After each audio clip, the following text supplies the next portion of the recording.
Hi hello friends, welcome back to my channel Sai aari work ಎಂಬ್ರಾಯ್ಡ್ರಿಗೆ ಸ್ವಾಗತ ಸುಸ್ವಾಗತ. ಇವತ್ತಿನ ವಿಡಿಯೋದಲ್ಲಿ ನಾನು ನಿಮಗೆ ಹೆರಿಂಗ್ ಬೋನ್ ಸ್ಟಿಚ್ಚನ್ನ ಯಾವ ರೀತಿ ಹಾಕೋದು ಅಂತೇಳ್ಬಿಟ್ಟು ತೋರಿಸ್ತಾ ಇದ್ದೀನಿ. ಈ ಹೆರಿಂಗ್ ಬೋನ್ ಸ್ಟಿಚಿನ ಹಾಕಲಿಕ್ಕೆ ಈ ತುಂಬ ಈಸಿ ಮೆಥಡ್ ಯಾವುದು ಅಂತೇಳ್ಬಿಟ್ಟು ತಿಳಿಸ್ಕೊಡ್ತಾ ಇದ್ದೀನಿ. ಇದು ನೋಡಲಿಕ್ಕೆ ತುಂಬ ಕಷ್ಟ ಅನಿಸುತ್ತೆ, ಬಟ್ ತುಂಬ ಈಸಿ ಇದೆ. ನೋಡಿ, ತುಂಬ ಚೆನ್ನಾಗಿ ಕಾಣಿಸುತ್ತೆ. ಡಿಸೈನ್ ಅಂತೂ ಯಾವುದಾದ್ರೂ ನಾವು ಬ್ಲೌಸ್ ವರ್ಕಿಗೆ ಯೂಸ್ ಮಾಡ್ಕೋಬೋದು. ಫ್ರೆಂಡ್ಸ್, ಹೆರಿಂಗ್ ಬೋನ್ ಸ್ಟಿಚ್ನ ಹಾಕಲಿಕ್ಕೆ ನಾನಿವತ್ತು ನೋಡಿ ಗೋಲ್ಡ್ ಜರಿ ಥ್ರೆಡ್ ಯೂಸ್ ಮಾಡ್ತಾ ಇದ್ದೀನಿ, ಹಾಗೆ ಸಿಲ್ಕ್ ಥ್ರೆಡ್ಡು, ನೀಡ್ಲು. ಹೆರಿಂಗ್ ಬೋನ್ ಸ್ಟಿಚ್ನ ಮಾಡೋಕ್ಕಿಂತ ಮುಂಚೆ ನಾವು ಈ ಥರ 2 ಲೈನ್ನ ಹಾಕ್ಕೊಳ್ಬೇಕು. 2 ಲೈನ್ ಹಾಕೊಂಡ ನಂತರ ನೋಡಿ ಫ್ರೆಂಡ್ಸ್, 2 ಲೈನ್ ಹಾಕಿದ ಮೇಲೆ ಇವಾಗ ನಾವು ಜರಿ ಥ್ರೆಡ್ಡಲ್ಲಿ 2 ಲೈನ್ನ ಸ್ಮಾಲಾಗಿ ಚೈನ್ ಸ್ಟಿಚ್ಚನ್ನ ಹಾಕ್ಕೊಳ್ಬೇಕು. 2 ಲೈನ್ನು ನೋಡಿ, ನಾನೇನು ಮೆಜರ್ಮೆಂಟ್ ತೊಗೊಂಡಿಲ್ಲ, ಹಾಗೆ 2 ಲೈನ್ ಹಾಕ್ಕೊಂಡಿದ್ದೀನಿ. ಸೀದಾ 2 ಲೈನ್ ಹಾಕ್ಕೊಂಡು ನೋಡಿ, ಇವಾಗ ಈ ಲೈನು ಕೂಡ ಮೀಡಿಯಮ್ ಸೈಜಲ್ಲಿ ನಾನು ಚೈನ್ ಸ್ಟಿಚ್ ಏನು ಹಾಕ್ತಿದ್ರಲ್ಲ ಅದೇ ಮೀಡಿಯಮ್ ಸೈಜ್ ಚೈನ್ ಸ್ಟಿಚ್ನ 2 ಹಾಕ್ಕೋಬೇಕು.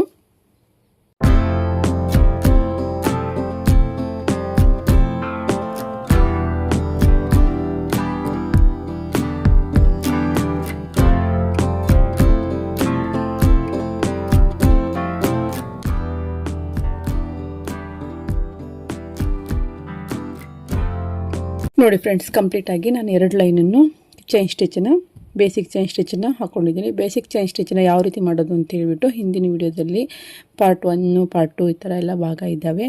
ನೀವು ಹೋಗಿ ಚೆಕ್ ಮಾಡ್ಕೊಳ್ಳಿ ಯಾವ ಥರ ಮಾಡೋದು ಅಂತ ಹೇಳಿ. ಸಿಂಪಲ್ಲಾಗಿ ಈಸಿಯಾಗಿ ಮೆಥಡಲ್ಲಿ ನಾನು ನಿಮಗೆ ಹೇಳ್ಕೊಟ್ಟಿದ್ದೀನಿ. ನೋಡಿ, ನಾನಿವಾಗ ಸಿಲ್ಕ್ ಥ್ರೆಡ್ ತೊಗೊಂಡಿದ್ದೀನಿ. ಕಲರು ಸಿಲ್ಕ್ ಥ್ರೆಡ್ 2 ಎಳೆದು ಸಿಲ್ಕ್ ಥ್ರೆಡ್ಡು ಹಾಗೆ ನೀಡ್ಲು ತೊಗೊಂಡು ಇವಾಗ ಸೇಮ್ ಜಿಗ್ಜಾಗ್ ಸ್ಟಿಚ್ ಏನು ಹಾಕ್ತಿದ್ರಲ್ಲ ಅದೇ ಟೈಪಲ್ಲಿ ಹಾಕ್ತಾ ಹೋಗಬೇಕು. ಇವಾಗ ನಾನು ಈ ಕಡೆ ಲೈನಲ್ಲಿ ಇವಾಗ ಬ್ಯಾಕ್ ಸ್ಟಿಚನ್ನ ಲಾಕ್ ಮಾಡ್ಕೊಳ್ತಾ ಇದ್ದೀನಿ. ಲಾಕ್ ಮಾಡ್ಕೊಂಡ ನಂತರ ಕ್ರಾಸಲ್ಲಿ ಜಿಗ್ಜಾಗ್ ಸ್ಟಿಚ್ ಕ್ರಾಸಲ್ಲಿ ಈ ಥರ ನಾನು ಈಗ ಈ ಕಡೆ ಕ್ರಾಸ್ ತೊಗೊಂಡು ಇವಾಗ ನೋಡಿ ಒಂದು ಚೈನ್ ತಗೊಂಡು ಸ್ಮಾಲ್ ಚೈನಲ್ಲೇ ಲಾಕ್ ಮಾಡ್ಕೊಳ್ತಾ ಇದ್ದೀನಿ. ಅಲ್ಲೇ ಪಕ್ಕಕ್ಕೆ ಮಾಡ್ಕೊಂಡ ನಂತರ ಇವಾಗ ಹಿಂದ್ಗಡೆ ಈಗೇನು ನಾವು ಕ್ರಾಸ್ ತೊಗೊಂಡಿದ್ವಲ್ಲ ಕ್ರಾಸ್ ಹಾಕ್ಕೊಂಡ ನಂತರ ಹಿಂದ್ಗಡೆ ಬ್ಯಾಕಿಗೆ ಮತ್ತೊಂದು ಚೈನ್ ಹಾಕ್ಕೊಂಡು ಈಗ ಚಿಕ್ಕದಾದೊಂದು ಮತ್ತು ಇದಕ್ಕೆ ಲಾಕ್ ಮಾಡ್ಕೋಬೇಕು. ಲಾಕ್ ಮಾಡ್ಕೊಂಡ ನಂತರ ಇವಾಗ ಮತ್ತೆ ಕ್ರಾಸಲ್ಲಿ ಜಿಗ್ಜಾಗ್ ಟೈಪೇ ಹಾಕ್ಕೊಳ್ತಾ ಹೋಗಬೇಕು. ಇವಾಗ ಇಲ್ಲಿ ಸ್ಮಾಲ್ ಒಂದು ಚೈನ್ನ ಲಾಕ್ ಮಾಡ್ಕೊಳ್ತಾ ಇದ್ದೀನಿ. ಮತ್ತು ಇವಾಗ ಬ್ಯಾಕ್ ಬಂದು ಮತ್ತೊಂದು ಚೈನ್ ಹಾಕ್ಕೊಂಡು ಆ ಚೈನಿಗೆ ಮತ್ತೊಂದು ಸ್ಮಾಲ್ ಚೈನ್ನ ಹತ್ತಿರನೇ ಲಾಕ್ ಮಾಡ್ಕೊಳ್ಬೇಕು. ನೋಡಿ, ಲಾಕ್ ಮಾಡ್ಕೊಂಡ ನಂತರ ಮತ್ತೆ ಇವಾಗ ಕ್ರಾಸು ನೋಡಿ, ಇವಾಗ ನಾನು ಕ್ರಾಸ್ ತೊಗೊಳ್ತಾ ಇದ್ದೀನಿ. ಕ್ರಾಸ್ ಹಾಕ್ಕೊಂಡು ಇವಾಗ ಹತ್ತಿರನೇ ಒಂದು ಚೈನ್ನ ಲಾಕ್ ಮಾಡ್ಕೊಳ್ಬೇಕು. ಲಾಕ್ ಮಾಡ್ಕೊಂಡ ನಂತರ ಮತ್ತೆ ಬ್ಯಾಕ್ ಸೈಡಿಗೆ ನೋಡಿ ಇದೇ ಮೆಜರ್ಮೆಂಟ್ಗೆ ಕರೆಕ್ಟಾಗಿ ಬರುತ್ತೆ. ಬ್ಯಾಕ್ ತಗೊಂಡು ಮತ್ತು ಇವಾಗ ಒಂದು ಚಿಕ್ಕದಾದೊಂದು ಲಾಕ್ ಮಾಡ್ಕೊಳ್ತೀನಿ. ಈಗ ಚಿಕ್ಕದೊಂದೊಂದು ಚೈನ್ ಹಾಕಿದರೆ ಅದೇ ಲಾಕ್ ಆಗುತ್ತೆ ನೋಡಿ. ಮತ್ತು ಈಗ ನಾನು ಕ್ರಾಸಲ್ಲಿ ಹಾಕ್ಕೊಳ್ತಾ ಇದ್ದೀನಿ. ಸೇಮ್ ಇದೇ ಥರನೇ ಜಿಗ್ಜಾಗ್ ಏನು ಮಾಡಿದ್ವಲ್ಲ ನಾವು ಜಿಗ್ಜಾಗ್ ಟೈಪಲ್ಲಿ ಮಾಡಿದ್ವಲ್ಲ ಅದೇ ಟೈಪ್. ಮತ್ತು ಬ್ಯಾಕ್ ಬಂದುಬಿಟ್ಟು ಈ ಥರ ನೋಡಿ ಜಿಗ್ಜಾಗ್ ಟೈಪೇ ಮಾಡಿದ್ವಿ ಹಿಂದಿನ ವೀಡಿಯೋಸ್ನಲ್ಲೆಲ್ಲ. ಅದೇ ಸೇಮ್ ಟೈಪಲ್ಲಿ ಸ್ವಲ್ಪ ಬ್ಯಾಕ್ ಬಂದು ಲಾಕ್ ಮಾಡ್ಕೊಳ್ತಾ ಹೋಗಬೇಕು. ಈ ಥರ ನೋಡಿ, ಇದೇ ಸೇಮ್ ಎಂಡ್ವರೆಗೂ ಇದೇ ಸೇಮ್ ಡಿಸೈನ್ನ ಕಂಪ್ಲೀಟಾಗಿ ಮಾಡಬೇಕು. ಈ ಡಿಸೈನು ತುಂಬ ಚೆನ್ನಾಗಿ ಕಾಣಿಸುತ್ತೆ. ಈ ಡಿಸೈನ್ನ ನೀವು ಯಾವುದಾದ್ರೂ ಬ್ಯಾಕ್ ಸೈಡ್ ಡಿಸೈನ್ಗೆ, ನೆಕ್ ಡಿಸೈನಿಗೆ ಅಥವಾ sleeve line design, simple line ಡಿಸೈನ್ಸಿಗೂ ಕೂಡ ಪ್ಲೇನ್ ಬ್ಲೌಸಲ್ಲಿ ಯೂಸ್ ಮಾಡ್ಕೊಳ್ಬೋದು. ಇದಕ್ಕೆ ಬೀಡ್ಸ್ ಸಹ ಹಾಕ್ಬೋದು. ಬೀಡ್ಸ್ ಯಾವ ರೀತಿ ಹಾಕ್ಬೋದು, ಚೆನ್ನಾಗಿ ಕಾಣಿಸುತ್ತೆ, ಹಾಕಿದರೆ ಹೇಗೆ ಕಾಣಿಸುತ್ತೆ ಅಂತ ಹೇಳ್ಬಿಟ್ಟು ನೆಕ್ಸ್ಟ್ ವಿಡಿಯೋದಲ್ಲಿ ನಿಮಗೆ ನಾನು ತಿಳಿಸ್ತೀನಿ. ನೋಡಿ ಫ್ರೆಂಡ್ಸ್, ಈ ಥರ ಅರ್ಥ ಆಗಿದೆಯಾ? ಕ್ರಾಸಲ್ಲಿ ತೊಗೋಬೇಕು, ಚಿಕ್ಕದಾದೊಂದು ಲಾಕ್ ಮಾಡ್ಕೋಬೇಕು, ಮತ್ತು ಬ್ಯಾಕ್ ಬರಬೇಕು.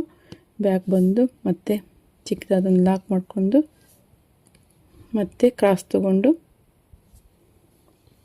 ಕ್ರಾಸ್ ಹೋಗಿಬಿಟ್ಟು ಮತ್ತೆ ಮುಂದೆ ಒಂದು ಲಾಕ್ ಹಾಕ್ಕೋಬೇಕು. ಲಾಕ್ ಮಾಡಿಕೊಂಡು ಮತ್ತು ಬ್ಯಾಕ್ ಬಂದು ಬ್ಯಾಕಿಗೆ ಒಂದು ಮತ್ತೆ ಲಾಕ್ ಮಾಡ್ಕೋಬೇಕು. ಇದೇ ಟೈಪು ಮಾಡ್ತಾ ಹೋಗಬೇಕು. ಎಂಡ್ವರೆಗೂ ನಾನು ಇದೇ ಟೈಪ್ ಕಂಪ್ಲೀಟಾಗಿ ಸೇಮ್ ಇದೇ ಟೈಪ್ ಮಾಡ್ತಾ ಹೋಗಬೇಕು. ನೋಡಿ, ಅರ್ಥ ಆಗಿದೆಯಾ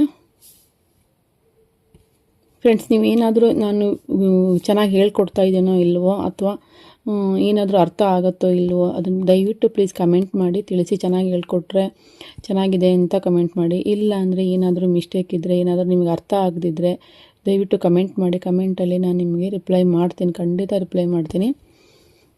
ಮೊನ್ನೆ ಒಬ್ಬರು ನನಗೆ ಹೊಸಪೇಟೆಯಿಂದ ಸಬ್ಸ್ಕ್ರೈಬರ್ ಒಬ್ಬರು ಕಾಲ್ ಮಾಡಿದರು. ನಾನು ಕಮೆಂಟ್ ಮಾಡೋಕ್ಕೆ ಬರೋದಿಲ್ಲ ಮೇಡಮ್, ಚೆನ್ನಾಗಿ ಹೇಳ್ಕೊಡ್ತಾ ಇದ್ದೀರಾ, ಹಾಗೆ ಡೈರೆಕ್ಟಾಗಿ ಮಾತಾಡೋಣ ಅಂತೇಳ್ಬಿಟ್ಟು ನನ್ನ ನಂಬರ್ ತಗೊಂಡು ನನಗೆ ಡೈರೆಕ್ಟಾಗಿ ಕಾಲ್ ಮಾಡಿಬಿಟ್ಟು ತುಂಬ ಚೆನ್ನಾಗಿ ಹೇಳ್ಕೊಡ್ತಾ ಇದ್ದೀರಾ, ಅಷ್ಟು ಅರ್ಥ ಆಗ್ತಾಯಿದೆ ಅಂತ ಹೇಳಿದರು. ನಮಗೂ ಆ ಥರ ಕಾಲ್ಸ್ ಆಗಲಿ ಕಮೆಂಟ್ ಆಗಲಿ ನೋಡಿದರೆ ತುಂಬ ಖುಷಿಯಾಗುತ್ತೆ. ಇನ್ನೂ ಏನಾದರೂ ಹೊಸದಾಗಿ ಹೇಳಬೇಕು ಅಂತ ನಮಗೂ ಇಂಟ್ರೆಸ್ಟ್ ಬರುತ್ತೆ. ಸೊ ಹಾಗಾಗಿ ನನ್ನ ಕ್ಲಾಸಸ್ಸು ಸ್ವಲ್ಪ ಸ್ಲೋ ಆಗ್ತಾ ಇದ್ದಾವೆ. ಯಾಕೆ ಅಂದರೆ ನನಗೆ ಸ್ವಲ್ಪ ಕತ್ತು ಪೇನ್ ಇರೋದ್ರಿಂದ ನಾನು ಕ್ಲಾಸಸ್ ಎಲ್ಲ ಸ್ವಲ್ಪ ಡಾಕ್ಟ್ರು ಸ್ವಲ್ಪ ರೆಸ್ಟ್ ಹೇಳಿದರು. ಸೊ ಹಾಗಾಗಿ ನಾನು ಕ್ಲಾಸಸ್ನ ಸ್ಲೋ ಆಗಿ ಹಾಕ್ತಾಯಿದ್ದೀನಿ. ದಯವಿಟ್ಟು ಬೇಜಾರಾಗಬೇಡಿ. ಖಂಡಿತ ನಿಮಗೆ ಆರಿಯವ್ರ ಕ್ಲಾಸಸ್ ವೀಡಿಯೋಸ್ನೆಲ್ಲ ನಾನು ಹಾಕ್ತಾ ಹೋಗ್ತೀನಿ ಖಂಡಿತ ಇನ್ಮೇಲೆ. ಆದರೂ ಬಿಡ್ತಾ ಇಲ್ಲ ನಾನು. ಮತ್ತು ಒಂದು ವೀಕ್ಲಿ 2 3 ಹಾಕೋಣ ಅಂತೇಳ್ಬಿಟ್ಟು ಮಾಡ್ತಾಯಿದ್ದೀನಿ.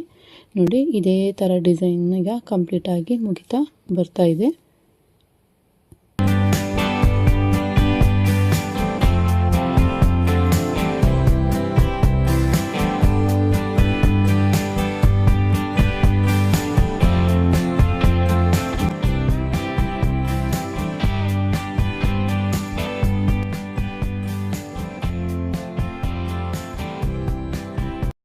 ನೋಡಿ, ಇವಾಗ ಕಂಪ್ಲೀಟಾಗಿ ಡಿಸೈನು ಮುಗಿತಾ ಬರ್ತಾ ಇದೆ. ನೋಡಿ, ತುಂಬ ಚೆನ್ನಾಗಿ ಕಾಣಿಸ್ತಾ ಇದೆ ಅಲ್ವಾ? ಇವಾಗ ಸೈಡಿಗೆ ಈ ಥರ ಒಂದು ಮತ್ತು ಮುಂದ್ಗಡೆ ಒಂದು ಚೈನ್ ಲಾಕ್ ಮಾಡಿಕೊಂಡು ಮತ್ತು ಬ್ಯಾಕ್ ಬಂದುಬಿಟ್ಟು ಲಾಕ್ ಮಾಡಿಕೊಂಡು ಇವಾಗ ನಾನು ಇದನ್ನು ಇಲ್ಲಿಗೆ ಎಂಡ್ ಮಾಡ್ತಾಯಿದ್ದೀನಿ. ತುಂಬ ಚೆನ್ನಾಗಿ ಕಾಣಿಸ್ತಾ ಇದೆ ಅಲ್ವಾ ಡಿಸೈನು? ನೋಡಿ, ಕಂಪ್ಲೀಟಾಗಿ ಎಂಡ್ವರೆಗೂ ಇದೇ ಥರನೇ ಹಾಕ್ತಾ ಬರಬೇಕು. ನಾನು ಇಲ್ಲೇ ಈಗ ಲಾಕ್ ಮಾಡ್ಕೊಳ್ತಾ ಇದ್ದೀನಿ. ಹೇರಿಂಗ್ ಬೋನ್ ಸ್ಟಿಚ್ ಅಂತೇಳಿ ಜಿಗ್ಜಾಗ್ ಟೈಪೇ, ಮತ್ತು ಬಟ್ ಹಾಕೋ ಮೆಥಡ್ ಮಾತ್ರ ಬೇರೆ. ನೋಡಿ, ತುಂಬ ಚೆನ್ನಾಗಿ ಕಾಣಿಸ್ತಾ ಇದೆ ಅಲ್ವಾ? ಇವತ್ತಿನ ಈ ವಿಡಿಯೋನ ಇಲ್ಲಿಗೆ ಎಂಡ್ ಮಾಡ್ತಾ ಇದ್ದೀನಿ. ನೆಕ್ಸ್ಟ್ ವಿಡಿಯೋದಲ್ಲಿ ಸಿಗ್ತೀನಿ. Thanks for watching. Take care. Bye bye.